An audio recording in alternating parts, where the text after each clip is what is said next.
ஓம் முருகா போற்றி, கந்தா போற்றி, கடம்பா போற்றி, கதிர்வேலா போற்றி, அறுபடை வீடு கொண்ட முருகப்பெருமானே போற்றி போற்றி. என் செல்ல குழந்தையே, இன்று இரவு தூங்கும் முன் இந்த மந்திரத்தை 7 முறை சொல். நாளை திடீர் திருப்பம் கிடைக்கும் ஆனந்த கண்ணீர் விடுவாய் என் செல்லமே. போராடி போராடி ஓய்ந்து போய்விட்டதாக உணர்கிறாய் அல்லவா? பயப்படாதே என் செல்லமே, கலங்க வேண்டாம். நீ தனியாக இருக்கிறாய் என்று. உன்னிடத்தில்தான், உன் மனதில்தான் உன் முருகப்பெருமான் வசிக்கிறேன். உன் மனதில் உள்ள அனைத்து விதமான வழிகளும் துன்பங்களும் எனக்கு நன்றாக தெரியும். உனக்காக எல்லாம் சரி செய்து கொண்டுதான் இருக்கிறேன். ஒரு விஷயத்திற்காக போராடுகிறாய். முடிந்த வரையில் உன்னால் முடியும் என்று.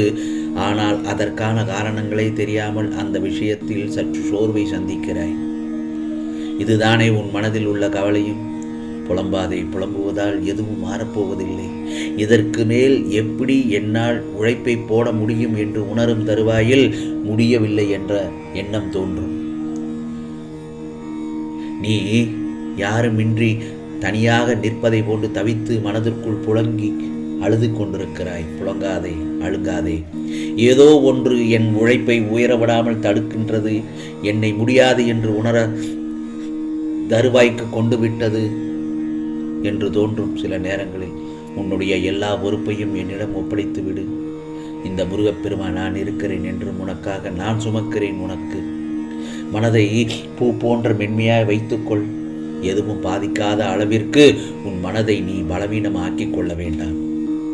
இதோ மாறுதல்களுக்கான நடைமுறைகள் தொடங்கிவிட்டது. நீயும் மனதளவில் உன்னை தயார் செய்து கொள். புதிய வாழ்க்கைக்கு இந்த முருகப்பெருமான் உன்னை அழைத்துச் செல்கிறேன். இன்பத்தையும் துன்பத்தையும் சமமாக ஏற்றுக்கொள். உன் மீது முதலில் திடமாக நம்பிக்கை வைத்துக் கொள்ள வேண்டும். எளிமையாக வாழ்வதில் விருப்பம் கொள்ள வேண்டும். கௌரவத்திற்காக ஆடம்பரம் வீண் செலவுகளில் ஈடுபடக்கூடாது. வழிபாட்டுக்கு ஆடம்பரம் தேவையில்லை என் செல்லமே. பணிவும் அன்பும் நிறைந்த ஒன்றே போதுமானது. ஆகவே வாழ்க்கையில் நடப்பதை மனப்பூர்வமாக ஏற்றுக்கொண்டு மனதை நம்பிக்கையோடு வழிநடத்தி செயல்படும். உலக விஷயங்களில் விருப்பம் இருக்கும் வரை உனக்கு பிறவிச்சங்கிலி தொடர்ந்து கொண்டேதான் இருக்கும். சுகமும் துக்கமும் வெளி உலகில் இருப்பதாக எண்ணுகிறாய். அது உன் மனதில்தான் இருக்கிறது. அறுசுவை உணவாக இருந்தாலும் பழைய கூழாக இருந்தாலும் இரண்டுமே பசியைத்தானே போக்கும். அதேபோல்தான் இன்பமாக தெரியும் ஒன்றே ஒரு நாள் துன்பமாக மாறலாம். துன்பத்திற்கும் இதே தன்மை பொருந்தும். இதை நீ உணர்ந்தால் உனக்கான வெற்றி நிச்சயம். கடவுளை காண அனைவரும் விருப்பப்படலாம். ஆனால் தகுதி உள்ளவருக்கே வாய்ப்பு கிடைக்கிறது. கடவுளை தியானிப்பதால் எண்ணம், சொல், செயல் மூன்றும் தூய்மை பெறும் என் செல்லமே. அதே நேரத்தில் சுயநலத்துடன் வாழ்வது பாவம். தனக்கும் பிறருக்கும் பயனுள்ளவராக வாழ வேண்டும். பிறருடைய துன்பத்தில் இன்பம் காண்பது பாவம் என் செல்லமே. பிறர் துன்பம் போக்க உதவுவது பெரும் புண்ணியம். இனிய சொற்களால் மற்றவர்களை மகிழ்விக்க அறியாதவர்கள் மௌனமாக இருப்பதே சிறந்ததாகும். சொல்லாலும் செயலாலும் பிறருக்கு நன்மையை மட்டுமே செய்ய வேண்டும். இவைகளை முதலில் பின்பற்று. நீ எடுக்கும் எல்லா முயற்சிகளிலும் உனக்கான வெற்றி நிச்சயம். இன்னொன்று சொல்கிறேன். இதை நான் பலமுறை உன்னிடம் சொல்லியிருக்கிறேன். வாழ்க்கையில் நாம் போகின்ற பாதையில் தடங்கள் வராமல் இருந்தால் நீ சரியான பாதையில் போகவில்லை என்றுதான் அர்த்தம். பாதையில் வரும் தடங்கள் தான் உன்னை முன்னேற வைக்கும். முன்னேற்றத்திற்கு வழிவரும் இடங்கள் தான் உன்னை நகர்த்தி பார்க்கும் தோல்வி ஒன்றில். அந்த தோல்வி உன்னை தாழ்த்தவோ வீசவோ அல்ல.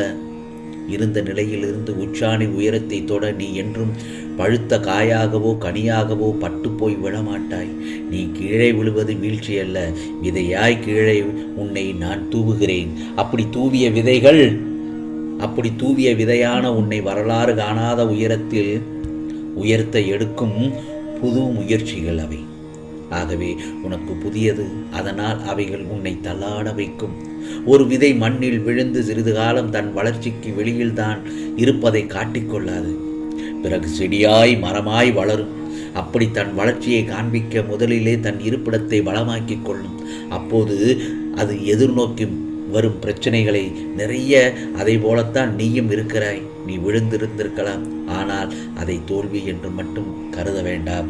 எழுந்து வானமாய் படர்ந்து நிற்கும் அளவிற்கு இந்த முருகப்பெருமான் உன்னை உயர்த்தப் போகிறேன். அதற்குத்தான் இந்த மாதிரியான சின்ன சின்ன சறுக்கள் என்பது கீழே விழ அல்ல, மேலே உயர்ந்து செல்ல உன்னை விதையாய் உன் வாழ்க்கையில் புதிய பாதையில் உன்னை தூவி உள்ளேன். ஆம் செல்லமே, சிறிது கடினமான இருந்த வழிகள் அது உணர்த்தும் பாடமாக இருக்கலாம். ஆனால் நிச்சயம் நீ உயர்வாய் என் செல்லமே, நிச்சயமாக நீ உயர்வாய். என்ன இப்படி சொல்கிறீர்கள் என்கிறாய்? நான் சொல்வது கால நேரம் பார்த்து சொல்கின்ற சொல்லல்ல. எந்த காலத்தில் நடக்கும் என்ற சொல் எதிர்காலத்தில் உன் காலம் என்று சொல்லப்படும் அளவிற்கு நிச்சயமாக நடக்கும். அதற்கு மறைமுகமாக நான் சொல்லும் சொல் எதிர்காலம் கொஞ்சம் தூரம்தான், அதனால் தான் தாமதமாகிறது என்று நினைக்கிறாய். ஆனால் அது தாமதமில்லை.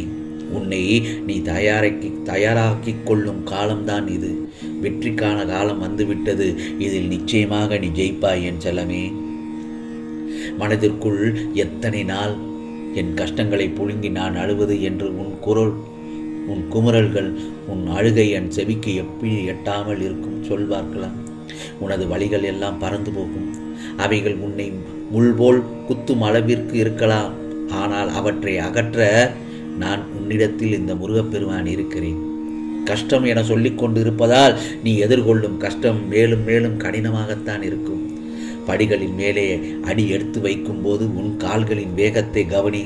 அதேபோல் நீ கீழே அடி எடுத்து வைக்கும்போது உனது அடிகளை பார்.